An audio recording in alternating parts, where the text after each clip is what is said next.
તો વિધાનસભા ચૂંટણી પહેલા કોંગ્રેસમાં ગાબડા પડવાનો સિલસિલો યથાવત છે। દક્ષિણ ગુજરાત અને રાજ્યની પૂર્વ પટ્ટી વિસ્તારના કોંગ્રેસના આગેવાનો ભાજપમાં જોડાયા છે। દક્ષિણ ગુજરાત અને પૂર્વ પટ્ટી કોંગ્રેસનો ગઢ ગણાય છે, ત્યારે તાલુકા પંચાયત અને જિલ્લા પંચાયતના સભ્યો કમલમ ખાતે ભાજપનો ખેસ ધારણ કરી રહ્યા છે અને કોંગ્રેસને ફટકો પડ્યો છે।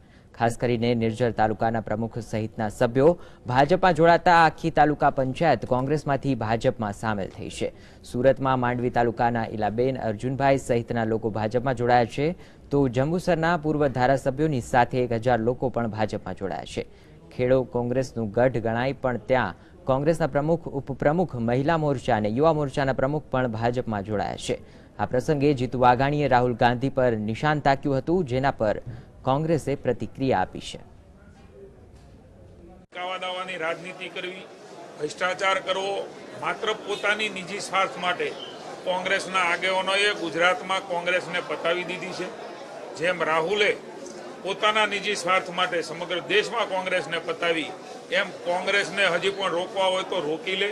ભારતીય જનતા પાર્ટીના મુખ્ય પ્રવાહમાં નરેન્દ્રભાઈ પ્રત્યેની શ્રદ્ધા અને વિકાસની ગાડીમાં બધા જોડાઈ રહ્યા છે, ત્યારે આજે પણ અલગ અલગ જિલ્લાઓમાંથી એ ભારતીય જનતા પાર્ટીમાં પ્રતિનિધિ હોય કે કોંગ્રેસના જવાબદાર લોકો જોડાણા છે।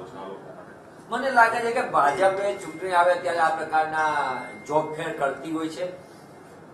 ગુજરાતના 50 લાખ યુવાનોને રોજગારી આપવામાં નિષ્ફળ ભારતીય જનતા પાર્ટી ચૂંટણી નજીક આવતા આવી રીતે કોંગ્રેસમાંથી કોઈ પણ લોકોને ખરીદી ફરોતી કરી અને પોતાના પક્ષમાં જોવાનો પ્રયત્ન કરે છે। પણ ભારતીય જનતા પાર્ટીની જનવિરોધી નીતિઓને કારણે આગામી સમયની અંદર લોકોએ નક્કી કરી લીધું છે પરિવર્તન, એટલે ભારતીય જનતા પાર્ટીનું ભ્રષ્ટ શાસન હટાવો અને ગુજરાત બચાવો, કોંગ્રેસ આવે છે એ લોકોએ